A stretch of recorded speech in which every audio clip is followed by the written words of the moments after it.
Je suis même allé voir un marabout, savoir ce qu'il faisait. J'ai été voir les chrétiens célestes, j'ai été voir plein de trucs. Et à chaque fois, par contre, ils voulaient que je vienne à la messe et tout. Hein. Il faut venir, il faut prier. Et là, le raélien m'avait dit, bah, va faire ton tour de différentes spiritualités, de me faire une idée par moi-même, de me cultiver et de revenir quand je serai majeur. C'était vraiment une démarche totalement différente qui faisait appel à mon bon jugement, mon libre arbitre et ma responsabilisation. Une des valeurs principales que défend la philosophie raélienne, on peut dire, hein, c'est cette notion de responsabilisation hein, qui fait que tout être humain est responsable de ses actes. Que celui qui tire est aussi coupable que celui qui a donné l'ordre. Et donc ça s'applique évidemment à tout ce qui se passe, toute allégeance à un drapeau. Les histoires d'amour, c'est plutôt le contraire, ça a plutôt tendance à s'effilocher. Et pour moi, en tout cas, ça a été plutôt le contraire. J'ai la sensation que cette notion d'amour entre nous, il y a des Raéliens que j'ai découverts, que j'aimais pas spécialement, que j'aurais pas côtoyé si j'avais pas été raélienne, mais avec le temps et avec les valeurs et la philosophie, l'amour a grandi. Et ça, c'est spécial. C'est ce qui m'a frappé également, quoi. C'est de voir cette mixité, c'est de voir ces gens de tous horizons, rejoints autour d'un projet, mais surtout animés par une volonté d'un meilleur monde. La découverte en fait du monde raélien était intéressante. C'était qu'il y a vraiment des jeunes, des vieux, des gens costards, des gens qui étaient des hippies, et tout le monde se donnait la collade.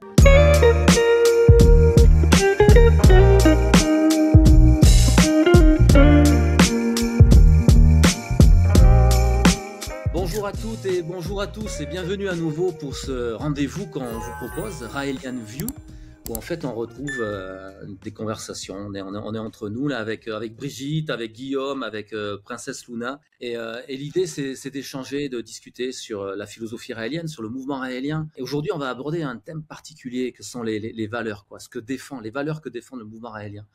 Et pour chacun d'entre nous, ça fait déjà quelques années. Toi, Brigitte, par exemple, ça fait combien de temps que tu as rejoint le mouvement raélien, que tu as décidé d'aider Raël? Oh ouais, donc ça fait 30 ans maintenant. En fait, j'ai fêté mon 30e anniversaire de raélisme le 13 décembre dernier. J'ai rejoint, en fait, c'était à l'occasion du 20e anniversaire du mouvement, et il y avait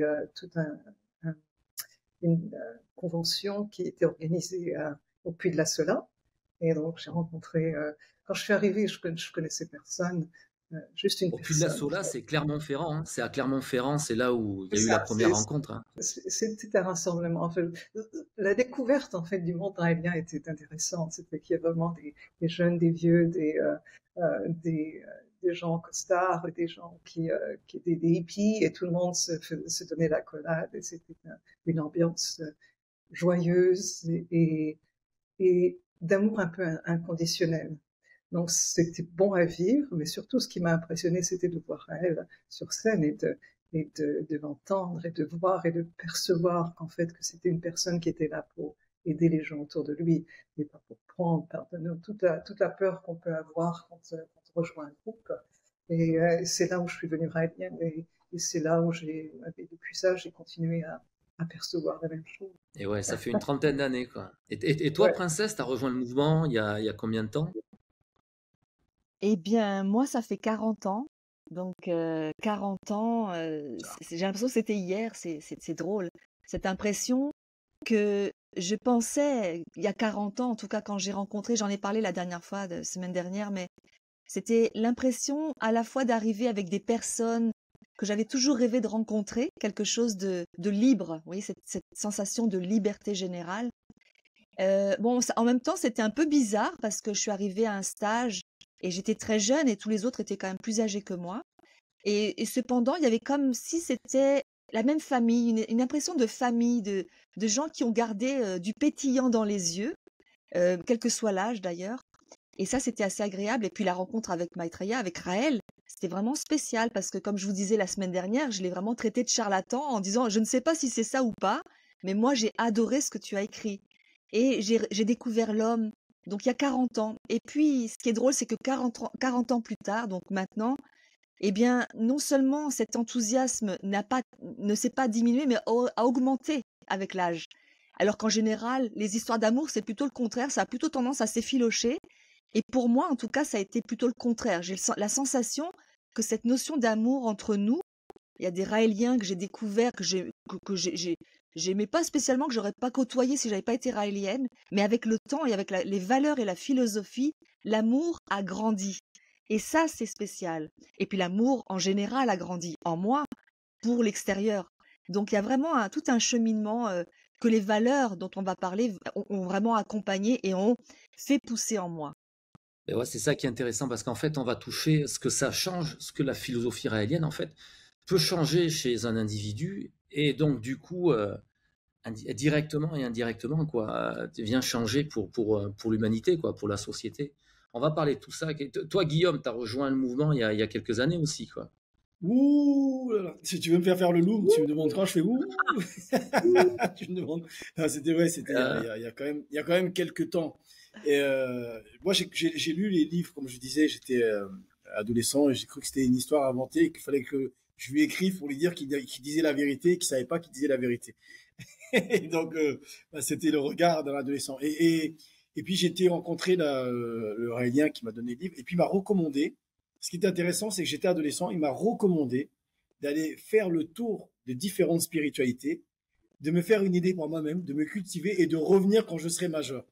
Ah, c'est extraordinaire. Et alors que quand je suis allé voir les autres, hein, je suis même allé voir un marabout, savoir ce qu'il faisait. J'ai été voir les chrétiens célestes, j'ai été voir plein de trucs. Et à chaque fois, par contre, ils voulaient que je vienne à la messe et tout. Hein. Il faut venir, il faut prier.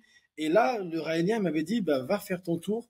Et puis moi, je te recommande de prendre le temps de réfléchir. C'était vraiment une démarche totalement différente qui faisait appel à mon bon jugement, mon libre arbitre et ma responsabilisation. C'est une valeur notamment forte pour le mouvement Raélien. Et je suis venu au stage, ben justement à ma majorité, je suis venu au premier séminaire auquel j'ai assisté en France. Et là, j'ai vu Maitreya, donc Raël, pour la première fois. Waouh, on était arrivé en stop avec des potes, on était tout jeunes là.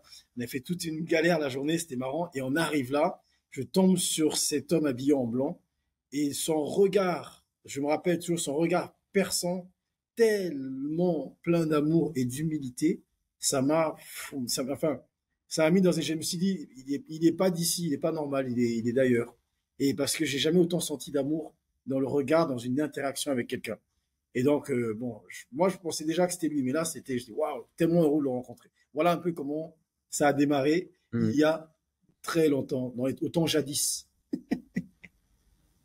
Et c'est vrai qu'il y a un truc qui est frappant, je sais pas si, enfin, qu'on a tous remarqué, quand on rejoint le mouvement, bon, il faut bien le spécifier, hein, le mouvement raélien, il n'y a pas de, enfin, c'est totalement libre. On dit on rejoint le mouvement, mais en fait, on rejoint une action, on rejoint une dynamique, quoi, on rejoint un projet, quoi. Parce qu'il n'y a pas, il y a pas de lieu clos. Les Raéliens se rejoignent une fois par an, ce qu'on appelle les stages, hein, c'est les stages de méditation sensuelle.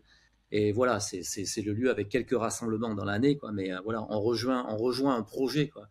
Mais moi, je suis sûr que ça vous a frappé aussi quand on rejoint le mouvement raélien, et ça va rejoindre le sujet qu'on aborde aujourd'hui sur les valeurs, parce que ça vient changer des choses, ça vient changer quelque chose à titre individuel, et également au titre de la société, mais on se rend compte, c'est des gens, mais de toutes catégories socio-professionnelles, de tout âge également, des personnes très âgées, des personnes un peu plus jeunes, des personnes de pays différents, de cultures différentes, Et moi, quand je suis arrivé, moi, c'est une trentaine d'années également, hein, c'était en 90, donc ouais, il y a 32 ans, 33 ans. C'est ce qui m'a frappé également, quoi. C'est de voir cette mixité, c'est de voir ces gens de tous horizons rejoints autour d'un projet, mais surtout animés par une volonté d'un meilleur monde, quoi, d'un monde meilleur.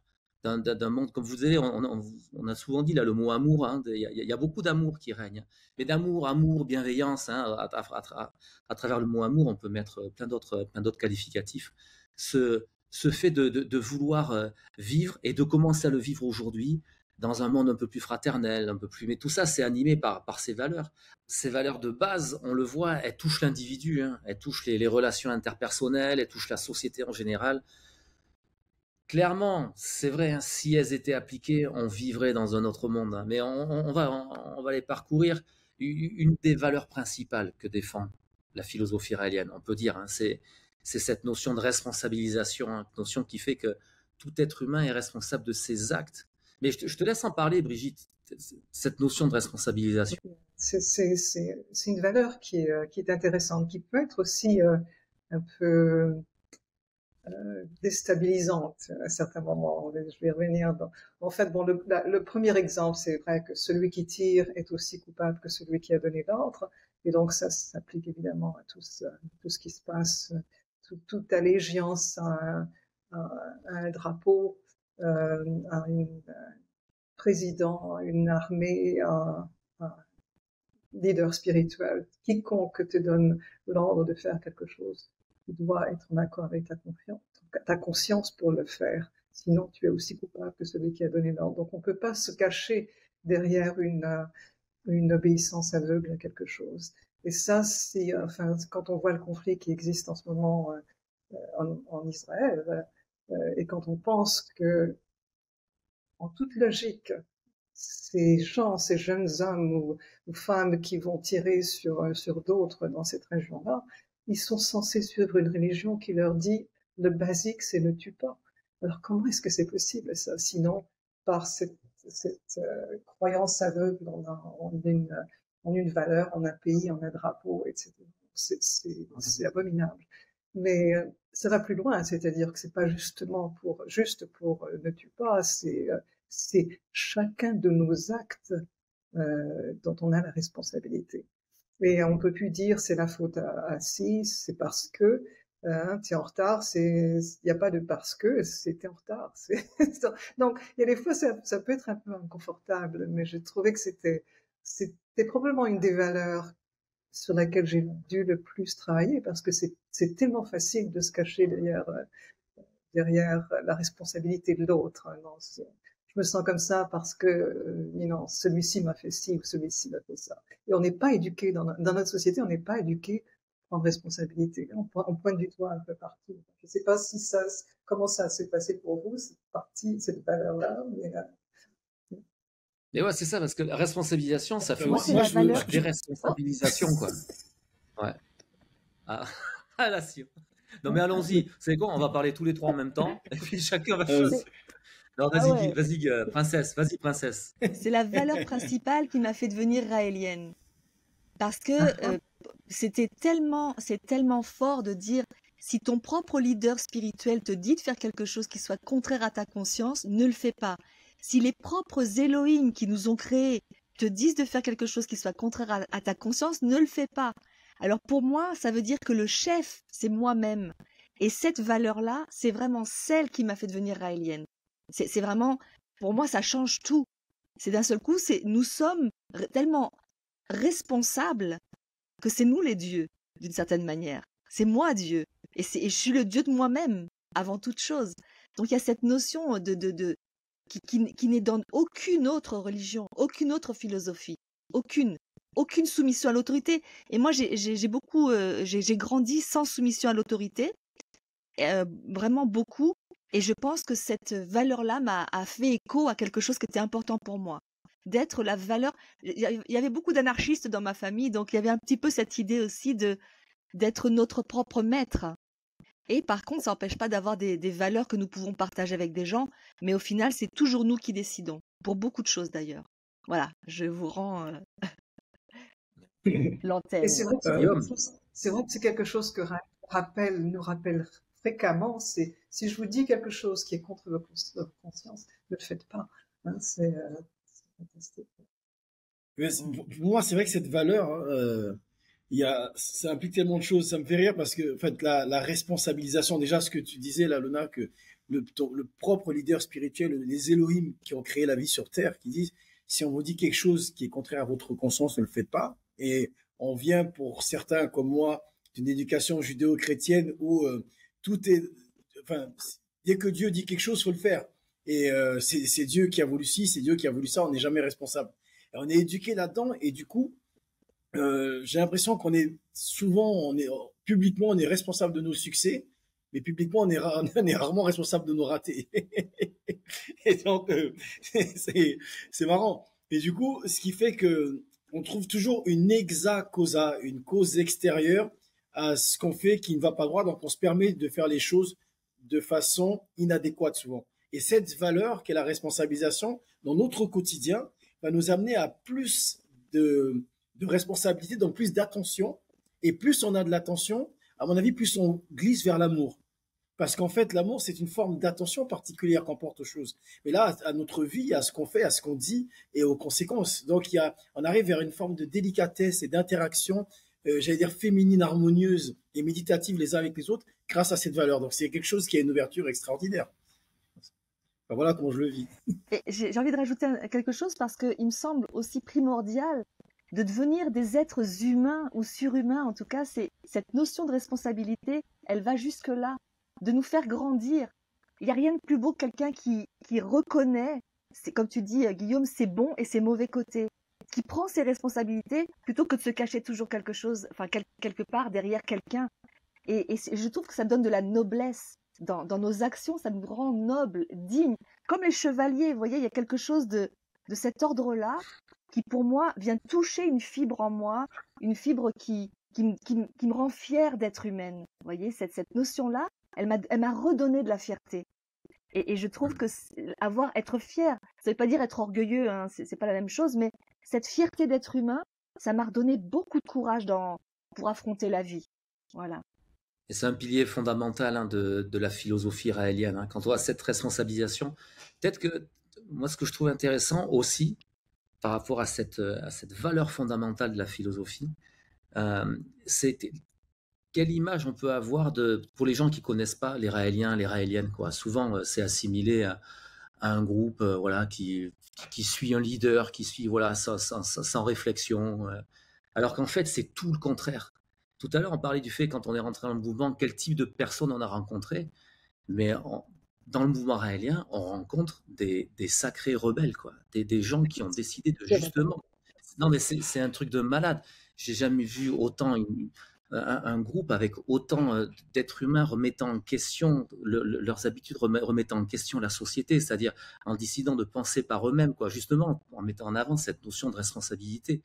Et là où ça va plus loin, c'est vrai qu'on peut être fier de ça, quoi. C'est que non seulement c'est en fait aucun pouvoir ne peut me contraindre à agir, à avoir un acte contraire à ma conscience, mais même si c'était le leader, même si c'était réel, même ça a été dit, hein, même si c'était l'entité qu'on peut penser entité supérieure, on le ferait pas, quoi. Ne le faites pas, quoi. Et c'est ça qui est fort et qui est vraiment unique dans la philosophie raélienne. C'est tellement, tellement important, quoi. Puis ça rejoint, on peut faire un lien, parce que cette notion de responsabilisation, elle va directement vers une autre valeur qui est le respect absolu de la vie.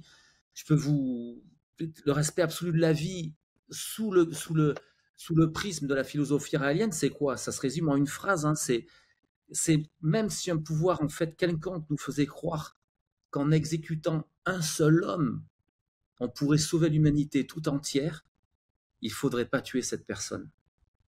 C'est en lien direct. Qu'est-ce que ça vous inspire? Ben, ça inspire beaucoup de responsabilité pour prendre la Voilà, responsabilisation. Et ça inspire le respect. C'est ça. Ça inspire le respect absolu de la vie. En fait, déjà, la question, c'est comment on appréhende le vivant, comment on appréhende la vie, en fait. Qu'est-ce que la vie? Et c'est un peu dans notre philosophie, cette philosophie de l'infini, où on conçoit que la vie, c'est de l'infini assemblé et en harmonie. Donc, l'harmonie est fondamentale. L'harmonie, c'est pour que la vie perdure, il faut de l'harmonie. Il faut donc de l'amour. Il faut donc une notion de, comment dirais-je, il faut donc une notion d'assemblage, une notion de cohésion. Et donc, il faut être bien avec soi-même, bien avec notre environnement. Et donc, quand on est bien avec soi, avec notre environnement, on a une forme de cohésion globale qui fait que on ne peut que sentir le respect, qu'exprimer le respect. Je peux pas me sentir, je peux pas être disrespectueux avec ce qui est un prolongement de moi-même, puisque là-bas, c'est quand même d'être bien avec soi-même pour être bien avec les autres. Donc, le respect absolu de la vie, il y a cette notion-là de oneness, si je trouve pas le mot exact, en fait, en français, et cette notion de comprendre que l'harmonie des choses avant toute chose, et que la vie est sacrée. La vie est sacrée, elle a été créée, c'est pas le hasard. Quand on dit que la vie vient du hasard, que c'est un accident, c'est sûr qu'on peut manquer de respect au bout d'un moment. Vous voyez ce que je veux dire? En fait, ça pourrait conduire à cela. Que le plus faible est mangé par le plus fort et que c'est un accident, quoi. Mais quand la vie est une création intelligente, artistique, dans laquelle tout l'amour d'être d'une civilisation est inclus, eh bien, en fait, on a un respect, on a un regard différent sur cette vie. Le moindre brin d'herbe a une signification différente. Et quand on a cette notion, cette philosophie d'ouverture de l'infini dont on a parlé la semaine dernière, eh bien, on sent le lien qu'il y a entre chaque chose. Hein. Les choses ne sont pas séparées les unes les autres. Donc, on ne peut plus dire ça, ça a du mérite, ça n'a pas de mérite. Donc, tout mérite le même respect. Et donc, tout est vivant autour de nous, donc tout mérite qu'on ait ce respect absolu pour cette vie. Voilà, moi, ce que ça m'inspire. Et puis, justement, ce que tu as dit, cette phrase-là, s'il fallait tuer un seul être pour sauver l'humanité tout entière, il ne faudrait pas le faire. Parce que c'est souvent au nom de sauver une idéologie ou un peuple qu'on va aller tuer quelqu'un. Ça commence comme ça. Mais dans la première personne qui est tuée, là, ou bien qui est violentée, eh bien, il y a le germe du génocide derrière. Parce que si on peut faire une fois, on peut faire deux fois, et puis ainsi de suite, ça s'arrête plus. C'est comme ça que souvent, à mon avis, ça démarre les génocides. La personne, elle se dit pas, je vais aller exterminer tout un peuple. Elle sort de chez elle, puis elle dit, voilà, je vais aller régler le problème, parce que si j'élimine celui-là, ça va régler le problème. Finalement, ça grossit. Et ce qui est marrant, petite réflexion, c'est l'être humain avec sa capacité de choisir et de créer des idéologies va se détacher de cette notion du respect absolu de la vie. Parce que son idée devient plus importante que le fait d'embrasser la réalité. Alors qu'on voit par exemple chez les animaux, un animal, lui, il va se défendre, il va défendre son territoire, il ne va pas sortir de chez lui pour aller dire, bah, je vais exterminer tous les lions parce qu'il est venu manger mon os. Alors que l'être humain, il est capable de faire ça. Et il a besoin de valeurs, comme cette valeur qu'amène Maitreya à elle, qui est le respect absolu de la vie, depuis l'éducation, depuis tout petit, ça l'imprègne, pour qu'il ait ce regard différent sur la vie et que ce soit naturel. Et que ce soit, non pas une idéologie, encore une fois, mais que ce soit fasse partie de sa perception intrinsèque de son environnement et de lui-même. Voilà ce que ça m'inspire. Ah ben là, Guillaume, tu nous as fait un bel exposé, là, sur le respect de la vie. Bravo. Non, mais c'est toi. Brigitte, princesse. C'est vraiment cette idée que le ver est dans le fruit, que si on commence par ça, on pourrit tout le reste. Donc cette notion de la première cellule ou de premier humain ou de respect, du respect de la vie de cet humain donne cette notion de comment on va traiter tous les autres, en effet. Et c'est vrai que la justification, elle n'est qu'une justification qui va nous éloigner de l'amour profond d'un être.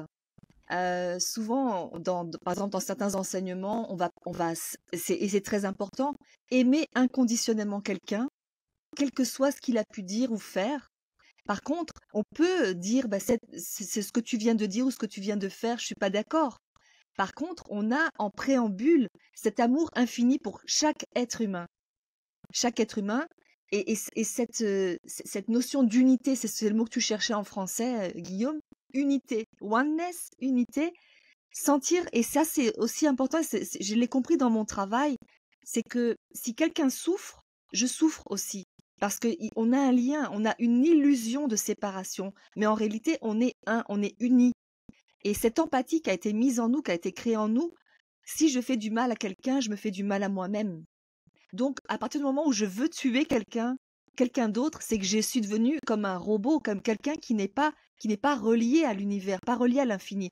Donc, d'une certaine manière, quand je tue l'autre, quand je le tue de plein de manières différentes d'ailleurs, le fait de le tuer, je me tue aussi. J'ai tué cette humanité. Donc, ce respect pour la vie de l'autre, c'est aussi un respect pour ma propre vie. Et une fois de plus, ça revient à une forme de fierté pour moi d'être vraiment humain, c'est relié avec cette terre, savoir qu'on est tous sur cette même terre. Donc il y a cette notion-là qui est sacrée, on partage le même vaisseau. Et comment on va pouvoir faire pour que ça marche bien entre nous? Donc ça, c'est un challenge quotidien. Comment je vais faire pour ne pas faire taire la personne, pour lui permettre d'être elle-même et de me respecter et que je la respecte. Enfin, ça va un peu plus loin, mais effectivement, c'est ce que ça implique, c'est ça aussi, quoi. Ce respect de chaque être humain et que rien ne peut être sacrifié pour un être humain, pour la vie d'un être humain. Même pas le respect, même pas la survie de la planète entière. C'est beautiful, c'est beau ce que tu dis. Moi, j'avoue que un des freins, je pense que un des freins qui existe aujourd'hui pour ce respect absolu de la vie, c'est aussi la compréhension que la plupart, la majorité des gens ont, que la vie est apparue par chance. Quand on enseigne l'évolution à tous les enfants et qu'on leur dit que tout ça, c'est tout ce que l'on est ici, c'est par chance, on n'a pas le même respect que si ça a été créé par des êtres vivants qui ont vraiment fait en sorte que chaque partie de ce que l'on est fonctionne en harmonie et qu'on est en harmonie avec l'ensemble de ce qui nous entoure. C'est-à-dire que tout a été créé de façon à ce qu'on puisse interagir avec les plantes, les animaux et puis l'ensemble de la diversité, l'ensemble des 7 races qu'ils ont faites. Et donc cette notion d'évolution, cette notion de le plus fort et le gagnant, donc ça crée du racisme, ça crée toutes ces choses-là. Il y a toute une rééducation à faire de notre société pour atteindre une situation naturelle où on va regarder la vie avec admiration au lieu de la regarder avec un sens de compétition et comment dire, d'animosité si on ne la comprend pas ou si elle est différente de nous. Il y a beaucoup à faire. C'est vrai que par rapport à la philosophie raélienne, il y a vraiment une spécificité, quoi. C'est une philosophie unique, quoi, qui vient dire, voilà, la vie sur Terre est le fruit d'une création, mais non pas par un dieu, par une civilisation. Donc voilà, quoi, quelque chose de complètement démystifié. Et ce respect absolu de la vie, quoi, c'est quelque chose de fort par rapport à ça, par rapport à, encore une fois, vu que c'est une création, mais encore une fois, quoi, dans quel monde je suis, qu'est-ce que je veux comme monde aujourd'hui et qu'est-ce que je veux pour demain, quoi. Moi, ce que j'aime bien, c'est le mot absolu, quoi. C'est-à-dire, c'est non négociable, quoi. C'est à aucune cause, il n'y a rien qui peut justifier le manque de respect de cette vie, quoi. Et ça va loin, quoi. Mais c'est le regard qu'on peut porter, c'est le regard qu'on porte dès l'instant qu'on reconnaît cette vie comme le fruit d'une création et qu'on s'inscrit également dans une démarche. Qu'est-ce que je veux qu'on monde de demain, quoi? Si je commence à détruire cette vie, c'est qu'en fait, je suis dans une dynamique de nos futurs, ou alors voilà, je me fous de ce qui se passe, quoi. Je me fous de ce qui se passe aujourd'hui, ce qui se passera demain, quoi. Dès l'instant que je respecte cette vie, mais sans aucune concession, quoi. C'est un respect absolu de la vie, mais je m'inscris directement dans... Ça vient toucher tellement de choses, je m'inscris directement dans une harmonie avec ce que je suis et ce qui m'entoure. Alors c'est marrant parce qu'on dit, je m'inscris je m'inscris dans un respect de ce que je suis, et il y a une valeur, encore une fois, qui est amenée naturellement, on y glisse tout seul, c'est le respect de soi. Parce que ça, alors ça c'est drôle, parce que c'est cette valeur, le respect de soi. Parce que ces derniers temps, on s'est rendu compte que ça peut être reproché. Alors ça c'est énorme, le fait qu'on reproche aux Raéliens, on reproche aux Montréaliens d'être respectueux de soi, faire attention à ce que tu manges, respectueux de son corps, respectueux, le respect de soi. Et aujourd'hui, ce respect de soi, les gens qui prennent soin d'eux, en fait, sont presque considérés non pas comme des marginaux, mais c'est un petit peu bizarre, quoi, parce qu'en fait, tu es dans une dynamique, en fait, de New Age, en fait. Alors, qu'est-ce que ça vous évoque, quoi, cette valeur-là, le respect de soi? Guillaume, princesse? Ouais. Oui, moi je veux bien intervenir sur ce sujet qui me passionne, puisque je viens d'un milieu où effectivement qui était assez humble, et puis on est venu avec des tares. Comme nous tous, on est issus aussi de personnes qui étaient alcooliques ou qui avaient ci ou qui avaient ça, et je me suis rendu compte que on nous fait un cadeau qui est la vie. Je suis vivante, et moi j'étais toujours malade quand j'étais enfant, j'étais toujours malade, toujours à l'hôpital, toujours ceci ou cela. Et je me suis dit, mais c'est quand même bizarre d'avoir un cadeau et je dois bien pouvoir faire quelque chose. Donc l'hygiène de vie est venue naturellement parce que je me suis dit, comment je vais pouvoir accomplir, comment je vais pouvoir aimer les gens sur la terre, comment je vais pouvoir apporter ma contribution si je ne suis pas en forme. Donc j'ai compris avec le temps que le stress dans lequel je pouvais vivre quand j'étais enfant, la culpabilité par rapport à la sexualité, toutes ces choses me faisaient du mal. Et donc, avec le temps, je me suis rendu compte effectivement que l'hygiène de vie, et en particulier quand je suis devenue raélienne, ça m'a beaucoup aidée. Raël m'a beaucoup aidée sur le plan de la santé, par exemple. Il m'a donné plein de tuyaux de santé. Il nous donne d'ailleurs des tuyaux, des trucs de santé. On jeûne, par exemple. On jeûne une fois par semaine, comme ça a été dans toutes les cultures d'ailleurs. Mais également la méditation, le fait d'avoir d'admirer le monde, de voir la beauté, de pas être tout le temps avec les informations, de savoir se couper. de pas être toujours avec l'informatique, pas toujours avec le téléphone, de savoir se recentrer sur soi-même et de savoir profiter de notre potentiel. Donc pour moi, petit à petit, c'est vrai, et dans mon métier encore plus, je me suis rendu compte à quel point on ne se respectait pas en se couchant très tard, en faisant n'importe quoi, en ayant des relations toxiques même. Ça va très très loin. Mais aussi une relation toxique à soi-même. C'est-à-dire comment je me considère, comment je me regarde, comment je me traite, comment je me parle.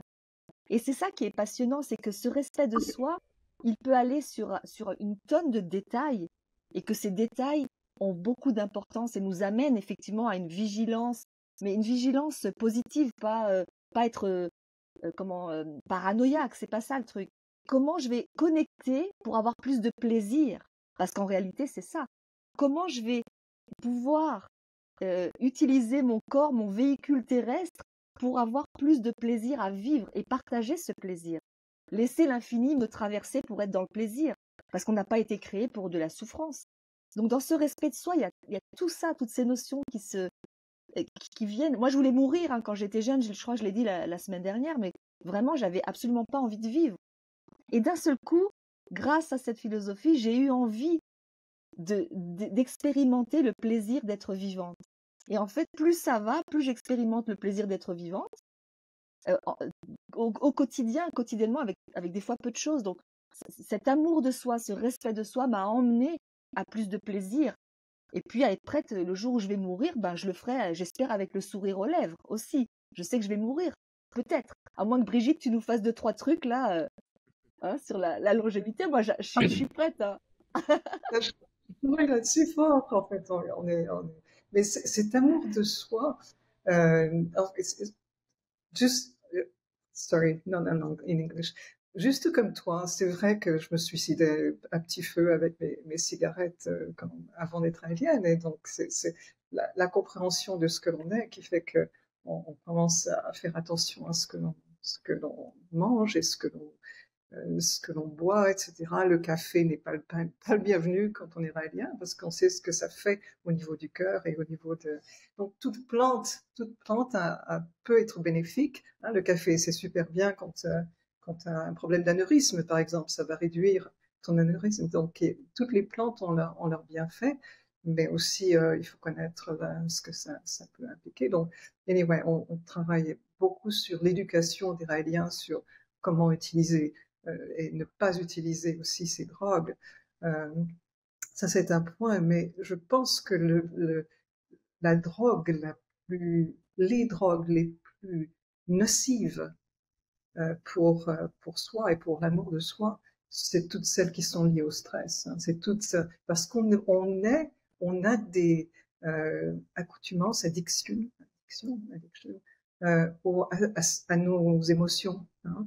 Et donc, tout ce qui est la peur, la culpabilité, la tristesse, ce sont toutes des choses, ou la victimisation, ce sont toutes des choses que l'on vit souvent dans nos vies, mais en fait, on est tellement habitué à les avoir qu'on crée des situations pour le faire. Donc, il y a toute une partie éducationnelle dans le mouvement, avec ce qu'on appelle les universités du bonheur, Happiness Academy, où on parle de ces choses. Mais ce sont maintenant, et c'est ce que je disais tout à l'heure, c'est que cette notion de comment le stress et comment les émotions négatives impactent notre bien-être, c'était nouveau avec le mouvement raélien dans les années 70, 80, 90, et aujourd'hui, ça éclot de partout. On a Joe Dispenza qui va de partout le monde, qui écrit, qui développe ça. Mais aussi, c'est très ancré dans la philosophie bouddhiste et hindoue. Et donc, c'est vraiment, on le voit, des messages qui sont arrivés au travers des différents prophètes et qui disaient déjà à l'époque, vos émotions ne vous appartiennent pas, mais si elles guident vos actions, mais si elles vous nuisent, elles vous détruisent de l'intérieur, si ce sont des émotions négatives. Et toute émotion, actually, peut nous détruire. Si on a des excès de joie aussi, ça peut conduire à des effets négatifs au niveau du corps. Donc c'est toute une éducation à faire et ça serait essentiel de la faire. Mais heureusement, enfin, on a des outils, on a la méditation qui est là pour ça. Et heureusement, la méditation arrive dans les écoles maintenant. Je ne sais pas trop en France, mais c'est entré maintenant dans beaucoup de pays. Les enfants apprennent la méditation et les bienfaits de la méditation. C'est fantastique. La méditation en général a pris un boom énorme ces derniers temps. Et c'est vrai que lors de la première émission, on parlait des 50 ans du mouvement. C'est super, Brigitte, que tu reviennes là-dessus parce que ça fait 50 ans que Raël dit la même chose quoi, là-dessus depuis 50 ans. Quoi. Et ça évolue, l'humanité évolue dans ce sens-là, c'est top. Guillaume, par rapport à cette notion, respect de soi, amour de soi, hein, tout est un peu mélangé. Quoi. Oui, alors moi, j'ai une anecdote par rapport à ce que tu disais au départ, là. Je sais que ça fait longtemps, on l'a dit au départ, ça fait un certain temps ou un temps certain que nous sommes raéliens, donc nous avons ces habitudes, ces bonnes habitudes de vie, et qui n'étaient pas dans les mœurs à une certaine époque.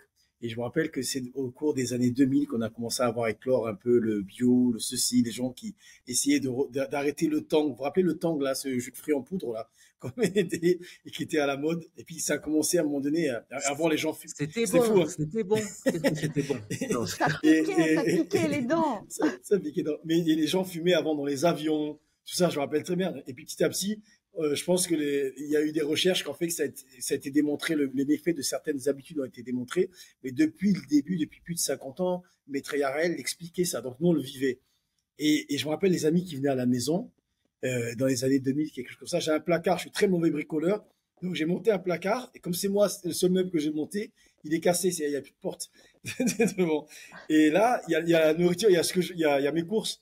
Et je me rappelle que souvent les amis, quand ils rentraient, ils arrivaient dans la cuisine, ils disaient, mais tu manges bio, ou ça c'est quoi? Ou bien des pots là, des fermes et tout ça. Ils disaient, ah, tu manges ça, mais t'es bizarre. Et je me disais, mais c'est incroyable. C'est-à-dire que moi, je mange normalement, mais c'est moi qui suis bizarre. C'est-à-dire qu'aujourd'hui, tu manges chimique, ou tu vis chimique, avec plein d'artifices, de trucs cancérigènes dedans, du E330 et tout, ben, t'es normal.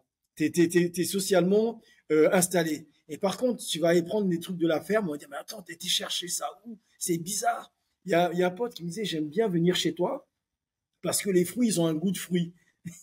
On est sur la table. Parce que j'allais chercher à la campagne et tout. Mais c'était pas normal pour mes amis. C'était bizarre. Vous voyez dans quel monde on a versé. Et puis on voit à quel point moi je suis tellement content d'être raélien parce que j'ai évité toutes ces écueils-là grâce à l'enseignement de Maître Yarel. Donc il y avait cet aspect-là. Et puis, une fois, je discutais avec quelqu'un, il parlait du mouvement raélien et tout. Et il était là, il buvait, il était à je sais pas combien de whisky. Et puis avec ses cigarettes, il enchaînait les cigarettes. C'est-à-dire que son cerveau, sur moi, je le voyais, mais en même temps, je voyais que le gars, il était en train de se détruire. Et qu'il avait besoin quand même d'une certaine béquille pour se sentir bien. Moi, je parlais et il m'expliquait que j'avais pas toute ma tête. Il m'expliquait que j'étais quelqu'un de faible et de manipulable parce que je suis raélien. Et le mec, il était en train de boire ses whisky, de fumer ses cigarettes. Et par contre, lui, il se sentait fort et bien équilibré. Il n'avait besoin d'aucune béquille. Et il avait son libre arbitre et son cerveau marchait bien, quoi. C'était marrant, en fait, cette anecdote-là. J'ai envie de partager ça un peu. On se retrouve des fois à marcher sur la tête, quoi. Et comme tu disais, Xavier, c'est ça. Alors, attention, c'est une secte. Si vous voyez qu'ils commencent à arrêter de fumer, à manger sain, s'ils font attention à eux et s'ils lisent, c'est écrit quelque part, si vous voyez qu'ils commencent à avoir des lectures, faites attention, c'est-à-dire que faites attention, le mec, il pourrait être un peu plus cultivé, ça pourrait être un gars moins mouton, faites attention. Et donc, le respect de soi, pour moi, c'est ça. Et on est dans un monde où on demande de respect. Enfin, c'est normal, hein, le respect. Eh bien, on se respecte pas soi-même. C'est-à-dire qu'on nous enseigne à s'autodétruire et c'est normal. Les gens, ils arrivent au travail, la machine à café direct. Ah, je peux pas vivre sans mon café, on entend dire ça. Et là, on a le Maître Yarel qui enseigne qu'on peut bien vivre avec soi, avec la méditation, avec l'hygiène de vie, avec le plaisir. Donc, en sortant des peurs, en détruisant les peurs, en détruisant tout ce qui nous stresse, en sortant tout ce qui nous stresse, eh bien, on peut vivre très bien heureux. On peut se réveiller le matin sans le café, la clope et le pinard. Ça peut très bien fonctionner. J'exagère un peu, hein, je prends un peu, mais c'est des anecdotes, des choses qu'on vit là. Je voulais partager ça avec ceux qui nous écoutent parce que ça fait partie un peu du quotidien, ce genre de choses.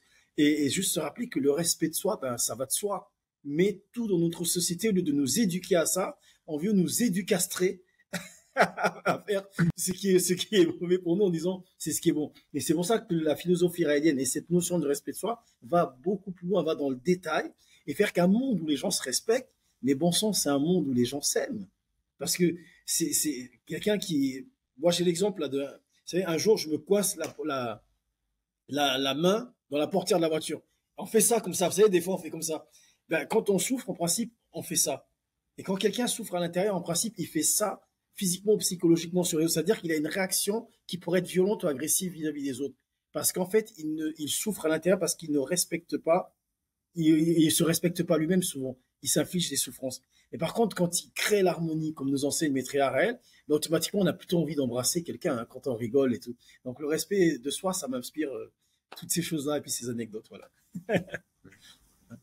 Et je rajouterais quelque C'est chose, si intéressant. tu me permets, Oui. Xavier. Oh, si tu me permets, on a vécu une période un peu spéciale là, par rapport au Covid en particulier. Hein. Donc les Raéliens, on n'est pas contre les vaccins en général, contre le principe vaccinal qui fonctionne. Simplement, on est contre tout ce qui est au niveau scientifique qui va être assujetti à des lobbies financiers, par exemple. Donc des scientifiques qui sont assujettis à des lobbies financiers, on ne va pas forcément avoir totale confiance. Et en tout cas, c'est vrai qu'on n'a pas eu envie pour la plupart des Raéliens. Et Raël nous a vraiment encouragés à ne pas se faire injecter des choses qui iraient toucher notre code génétique, parce qu'on considère que notre code génétique, puisqu'on a été créé pour nous, en tout cas par des humains, il est parfait et qu'on n'a pas besoin de le transformer, de le déformer. Donc, si on cherchait à le faire, au final, on irait plutôt vers la dégradation plutôt que vers l'amélioration. Et que nous avons un système immunitaire en nous qui fonctionne très bien. Donc, c'est vrai que nous avons été, en tout cas, Raël nous a vraiment recommandé de ne pas faire ce dernier vaccin, là, qui n'est pas un vaccin, c'est-à-dire qui est une injection qui modifie le code génétique. Et c'est pas parce nous, on est favorable à la science. C'est ça qui était un peu curieux pour les gens à comprendre, c'est que nous sommes pour la science, oui, mais notre science, elle demeure quand même assez primitive. Et donc, il faut faire attention qui manipule ces outils de science. Donc ça, c'est un point. Et par respect de notre corps, les Raéliens, on ne s'est pas fait injecter, la plupart d'entre nous, on ne s'est pas fait injecter, et c'était vraiment important. Et pour en revenir effectivement à cette notion de plaisir, bon, ça a été dur, hein, il y a une forme de résistance aussi pour se faire respecter, et respecter, certains ont perdu leur travail, etc. Donc je pense que c'est important, ce respect de soi, il va jusqu'au bout. C'est-à-dire que je ne veux pas me retrouver dans une situation, je suis maître, responsable. On revient en fait sur cette notion de responsabilité. Je suis responsable de ma santé, je suis mon médecin. Ça ne m'empêche pas d'avoir un médecin, mais je décide qui est mon médecin. Et au final, c'est moi qui décide. Et je dois avoir le choix au niveau thérapeutique de discuter avec mon médecin. Et ça, ça fait partie de l'éthique normalement, de savoir ce que je vais mettre dans mon corps. Même, on peut avoir un choix entre les plantes. Hein, Brigitte a parlé des plantes. Moi, j'adore l'aroma, par exemple, mais ça ne m'empêche pas d'aller voir mon médecin. Et si j'ai un problème très très fort, et de choisir à un moment donné de prendre un médicament. On n'est pas contre, mais il faut retrouver du bon sens. Et ça, c'est aussi de l'amour de soi et du respect de soi. Et c'est encore une fois de l'éducation, de savoir comment je fonctionne. Je ne marche pas comme le voisin. Et moi, je marche comme ça. Et ça, c'est tellement important que c'est devenu pour moi un leitmotiv que d'être responsable absolument de tout ce que je dis, fais ou fais subir à tous les niveaux. Et pour en revenir aux drogues, on n'est pas. S'il y avait des drogues qui ne nous détruisaient pas, j'en prendrais tous les jours. Parce que finalement, ça peut être, vous savez, une drogue, au final, on le fait parce qu'on a besoin de plaisir. Les gens qui le font, il n'y a pas de jugement de valeur. C'est pas moral. C'est pas une question morale. Les gens qui boivent, ils le font pas comme ça pour rien. Ils ont une raison. C'est souvent un manque de plaisir. Ils cherchent quelque chose. Les gens qui se droguent ou qui prennent des médicaments, c'est parce qu'ils cherchent quelque chose. Et c'est ça qui est fort, c'est de se dire, cette chose que je cherche, elle est en moi. Et je peux la cultiver en moi la plupart du temps. Donc, plus je vais me découvrir, plus je vais savoir ce qui est bon pour moi, me faire plaisir, je vais avoir non besoin, pas besoin de ces drogues. Et c'est ça. Et moi, je vais en boîte. Hein. Je suis allée en boîte la samedi dernier, par exemple. Et c'était drôle parce que souvent, on me demande ce que j'ai pris. Parce que moi, j'arrive à 11h du soir, je danse jusqu'à la fermeture de la boîte, 5h du matin. Et j'adore danser. Et j'ai pas besoin de prendre des drogues, j'ai pas besoin, j'ai du plaisir comme ça, quoi. Mais les gens me demandent à quoi je fonctionne, vous voyez? Et c'est drôle, parce que finalement, on a nos propres drogues intérieures, nos endorphines naturelles. Et moi, et plein de méditations qu'on peut faire qui vont stimuler dans notre cerveau cette création d'endorphines, donc de morphines naturelles, qui nous font du bien et qui font qu'effectivement, on se maintient en meilleure santé. On a tout ce qu'il faut en nous, c'est merveilleux. Donc voilà un petit peu ce que ça m'inspire aussi, cette idée d'amour de soi et de respect de soi. Et peut-être que je peux ajouter sur la thérapie génique, hein, parce que c'était une forme de thérapie génique, le vaccin qui a été proposé.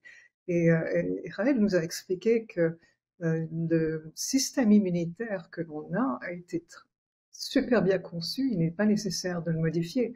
Donc là, c'était une assistance à quelque chose qui fonctionnait bien, on n'en a pas besoin. Mais la thérapie génique pour des gens qui ont des maladies génétiques, c'est fantastique, c'est normal, c'est leur donner un espoir, c'est leur donner.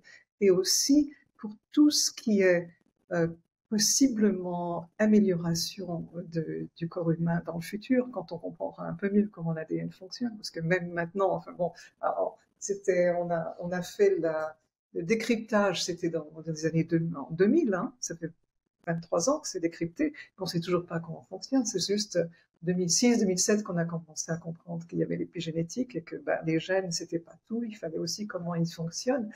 Mais donc, une fois qu'on comprendra mieux, ce sera plus facile. Mais on est absolument en faveur de la thérapie génique pour le futur. Hein. Que ce soit clair. Et ça, c'est important de le préciser parce que c'est vrai que par rapport à ça, mais on reviendra sûrement dans d'autres émissions, tout ce qui est plus ou moins reproché ou toutes les fausses idées en fait, les fausses idées qu'il peut y avoir sur la philosophie raélienne, sur le mouvement raélien et les raéliens en général, quoi. Aujourd'hui, c'est intéressant. Là, on arrive à la fin de notre rencontre de ce deuxième épisode et on a abordé quelques pans des valeurs. On a abordé trois, quatre valeurs, quoi. Cette notion de responsabilisation, de respect absolu de la vie, de respect de soi. Moi, ce que je me rends compte, en fait, c'est tout à l'heure la question qu'on se posait, qu'est-ce que ça change à titre individuel, qu'est-ce que ça change pour la société? Ce qui est fou de se dire, c'est que qu'est-ce qu'entre guillemets une remise en question des origines de la vie, c'est-à-dire que la philosophie raélienne, c'est une philosophie créationniste et non évolutionniste. La vie est le fruit d'une création et non du hasard. Et rien que ça vient changer beaucoup, beaucoup, beaucoup de choses.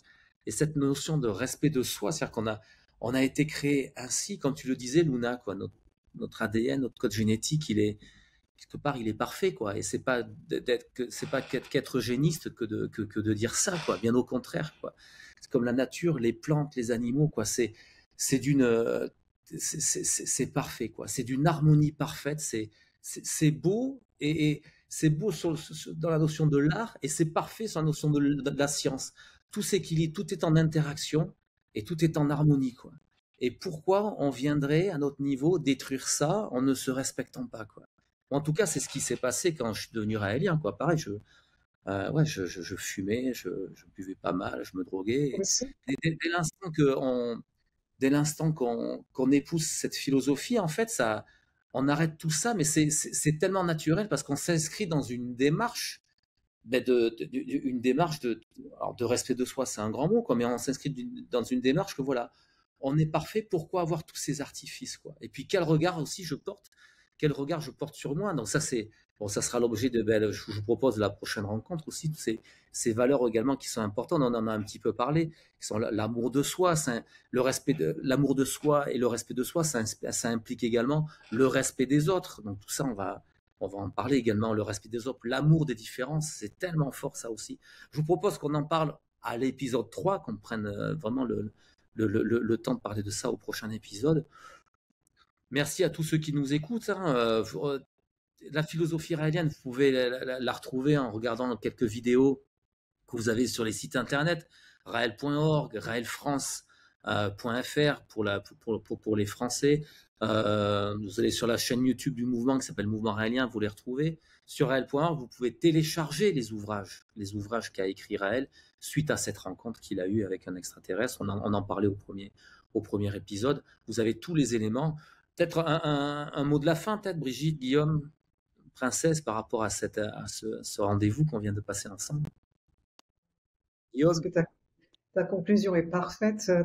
C'est comme tu le disais, en fait, tout l'amour de soi c'est aussi l'amour de sa différence et c'est comprendre que on a un rôle à jouer qui est unique parce qu'on a l'ADN que l'on a est est unique. Il n'y en a qu'un comme ça.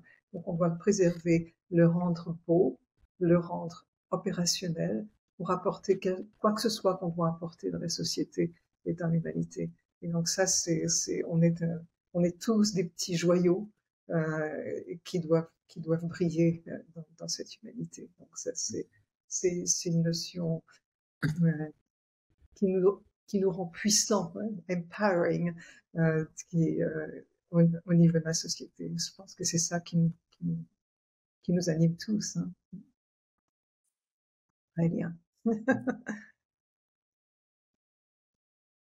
Princesse, Guillaume, on s'arrête là, un mot de la fin?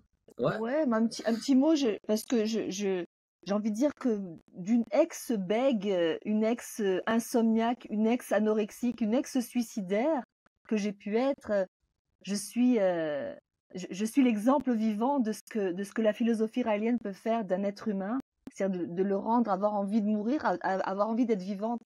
Et je crois que c'est ce qui anime, c'est cette notion de sentir à quel point la vie est précieuse. Comme tu disais, Brigitte, on est vraiment des petits bijoux, et que plus on avance, plus on peut faire briller ce bijou pour pouvoir illuminer d'autres bijoux. Et je crois que c'est ça aussi, c'est sentir à quel point ce que nous sommes, l'amour que nous allons dégager va aussi aider d'autres personnes. Peut-être des gens qui sont désespérés aujourd'hui, on ne sait pas, qui vont regarder l'émission, qui vont se dire « Ah, ben il y a peut-être un peu d'espoir quand même ». On ne sait pas. Tout peut arriver. Donc peut-être le fait effectivement de savoir qu'on ne descend pas du singe et qu'il n'y a pas quelqu'un au-dessus de nous qui nous dit quoi faire, que je devienne maître de moi-même, cette religion athée que nous défendons et qui est unique, cette notion-là va donner envie à d'autres personnes d'être plus vivants encore. Avec ou sans nous d'ailleurs, mais donner envie d'être vivant. Ça m'inspire à cette notion d'envie d'être vivant, et parce qu'en fait, je disais tout à l'heure au départ, là, la première fois que j'ai vu Maitreya Raël, son regard, là, il y a tellement d'amour, mais il y a tellement de vie. C'est ça, en fait. C'est quand on sent quelqu'un qui nous aime, même sans nous connaître. Parce que, en fait, c'est comme quelqu'un qui est plein d'amour, en fait, c'est comme son parfum. Hein. Quand on passe à côté d'une rose, c'est la rose, et elle sent la rose. Est-ce que tu veux, elle dit pas non, je donne du parfum à lui ou pas à l'autre. C'est son parfum. Eh bien, quand on voit Maitreya Raël, c'est ça. Et puis, c'est ce que ça induit dans son enseignement et ce qu'il amène aux autres autour de lui. Ce qu'expliquait Brigitte au départ en disant, on voit quelqu'un qui est là pour aider les autres, pour donner et pas pour prendre. On le voit vraiment en train de donner. Et quand on parle de ces valeurs, notamment de la responsabilisation, on pourrait mettre en opposition de dire, oui, vous dites que vous êtes responsable, vous dites que vous êtes libre, mais vous suivez quelqu'un. Alors, je ne sais pas pourquoi ça sera un problème de suivre quelqu'un. Le problème, c'est pas de suivre quelqu'un, c'est qui on suit. C'est ça le problème. Parce que si c'est quelqu'un qui amène des valeurs aussi fortes, eh bien, ça vaut le coup. Je vois tellement de gens qui sont fans de Johnny Hallyday. Il y avait combien de personnes sur les Champs-Élysées devant son cercueil quand il est mort? Et il chantait. Est-ce qu'il y a quelque chose de mal? Là, il ne chantait pas des chansons. Johnny Hallyday a changé la vie de certaines personnes qui aiment le rock. Mais moi, il a changé la vie qui aime la vie. Et avec ces notions de responsabilisation, de respect absolu de la vie, ces valeurs qui, à mon sens, sont tellement bénéfiques pour la société. Vous nous avez écoutés, mettons en perspective de ce qu'il y a dans notre monde, sur notre planète, ces valeurs, et en voyant ce que ça apporte. Et on voit bien déjà au niveau individuel que ça apporte un plus, parce que très peu vont dire non, mais bon, respecter l'absolu de la vie, c'est mauvais, être responsable, c'est mauvais. Non. Et au niveau collectif aussi. Donc, suivre Raël, je trouve que c'est extraordinaire. Parce que c'est pas l'individu, la couleur de ses cheveux qu'on suit, c'est son cœur. Et je trouve que c'est beau dans la vie d'être inspiré par quelqu'un. C'est très beau on est toujours inspiré. On savait pas lire, écrire quand on est né. On a appris, on a suivi un professeur. Il y a plein de choses qu'on sait pas faire. On a appris, on a suivi des gens. Mais suivre quelqu'un qui amène autant, moi, je vous invite vraiment à aller voir qui il est. Je vous invite à lire ses livres et je vous invite à prendre conscience que un seul homme en 50 ans qui amène autant d'informations, autant de bénéfices à d'individus comme à la société, il mérite quand même d'être regardé, il mérite le respect, il mérite d'être observé, il mérite d'être écouté. Pas ce qu'il représente, mais ce qu'il dit. S'il vous plaît, cessez d'écouter ce qu'il représente pour vous, écoutez ce qu'il dit. Parce que ce qu'il dit, quand on l'écoute, franchement, c'est extraordinaire. C'est ce que je voulais dire. Alors oui, on est dans un groupe. Chacun vit chez lui, comme disait Xavier, on est chacun chez soi, on se retrouve pour certaines choses. Parce que seul, on va plus vite, mais ensemble, on va plus loin. Et nous, on va aller très loin, jusqu'à accueillir des gens qui viennent d'une autre planète. Voilà ce que ça m'inspire et ce qu'on a dit tout ça aujourd'hui. Et puis, j'espère que vous revoir et avoir vos questions peut-être la prochaine fois, la semaine prochaine, peut-être dans la prochaine émission, pour interagir avec vous. Ben, merci les amis, hein. Merci Brigitte, Princesse, Luna et Guillaume. Et merci surtout à ceux qui nous ont écoutés et de prendre le temps d'aller entre guillemets à la source, d'écouter des Raéliens qui sont voilà, Raéliens, Raéliennes depuis 20 ans, 30 ans, 40 ans pour certains, et d'aller à la source. Là, c'est voilà, vous vivez en direct avec des Raéliens, vous avez des témoignages de Raéliens qui vous disent simplement avec leur cœur ce qu'ils vivent et c'est génial quoi. Donc rendez-vous au numéro 3, ça sera très très rapidement. C'est une chaîne YouTube, pensez à vous abonner, pensez à aller sur le site raël.org, télécharger les livres, etc. Allez-y, éclatez-vous. À bientôt les amis.